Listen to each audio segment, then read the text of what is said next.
आईग्रेन India के director Rahul Chauhan भी हमारे साथ हैं। राहुल नमस्कार। सबसे पहले तो सोइंग के नंबर्स आपसे जानना चाहेंगे, क्योंकि आपके नंबर्स आप बैंग ऑन होते हैं, उसके ऊपर एकदम एक्यूरेट डे ऑन डे हिसाब से यहाँ पर लेकर आते हैं। एज ऑफ नाउ जिस तरह का मानसून है, कुछ कंसर्न्स भी हैं कि कई जगह पे कुछ ज्यादा है, अब तक का क्या पैटर्न है? नमस्कार Manisha ji, thanks for inviting on this show.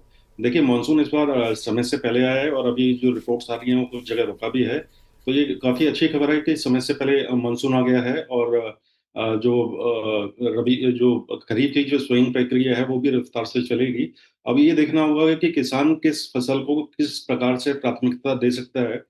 MSP की बढ़ोतरी की बात की है तो एमएसपी सभी फसलों की एमएसपी जो है वो बढ़ाई गई है और कुछ ही कमोडिटीज पिछले साल ऐसी रही हैं जिसमें मक्का भी शामिल है, गन्ना भी है और एक आधी छोटी मोटी कमोडिटीज और हैं जिनके प्राइसेस पूरे साल भर किसानों को मिले।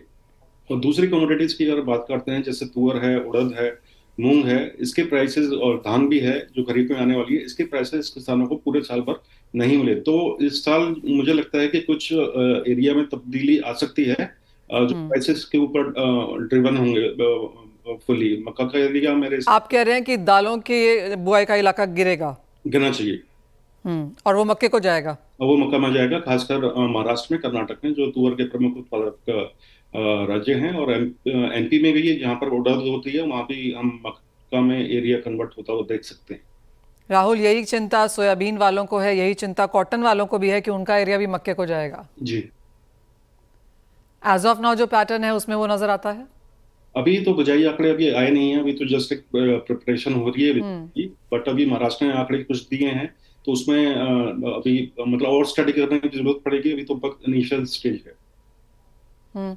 राहुल, साथ ही साथ वीट के ऊपर जिस तरह से हमने यहाँ पर लगाम लगते हुए देखी है, स्टॉक लिमिट्स फिर से आ गई हैं यहाँ पर। सबको एज सरप्राइज यहाँ पर मार्केट है।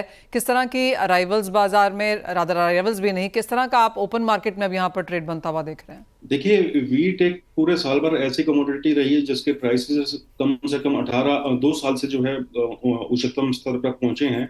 और पिछले साल फरवरी 2025 को दिल्ली गेहूं 3300 रुपये तक पहुंचा था। तो हम्म। जो पिछले साल रिकॉर्ड भाव मिले, किसानों को अच्छे भाव मिले, तो गेहूं का रकबा जो है वो भी बढ़ा और एरिया भी बढ़ा। और जिससे जो हमारी उत्पादन है, जो सरकार ने कल दिया 117.5 मिलियन मेट्रिक टन का, मतलब काफी अच्छा उत्पादन रहा। तो गेहूं में मैम क्या हो रहा था कि गेहूं में पिछले 3 सीजन से उत्पादन काफी प्रभावित हुआ था, जिससे केंद्रीय पूल में हमारा स्टॉक जो है लगातार घटता चला गया।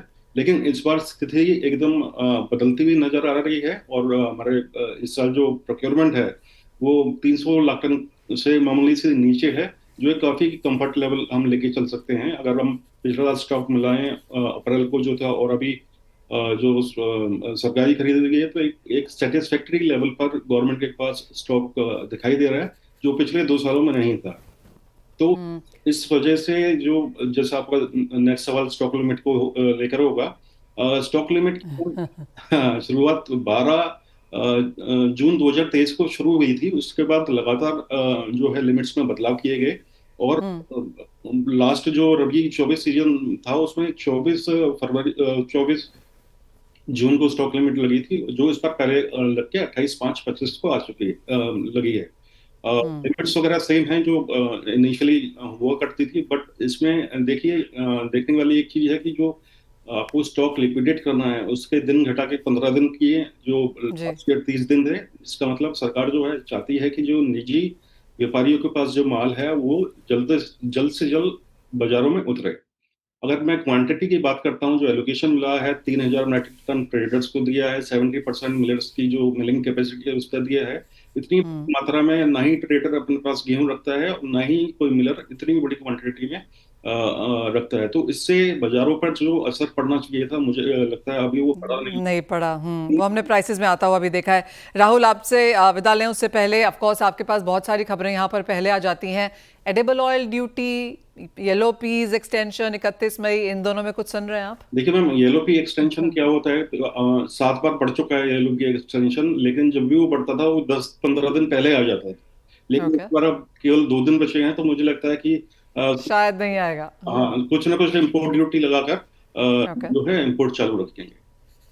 और एडिबल ऑयल पे कुछ नहीं सुन रहे आप? एडिबल ऑयल्स पे गवर्नमेंट जो है कंफर्टेबल पे है, उपभोक्ताओं को सस्ते में आपको जो तेल मिल रहा है।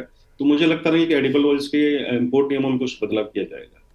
Fair point. Rahul as always बहुत शुक्रिया साथ जोड़ने के लिए, तमाम इन्फॉर्मेशन शेयर करने के लिए, और क्या लगता है बाजार क्या देख सकता है उस पर भी अपनी राय देने के लिए। इसी के साथ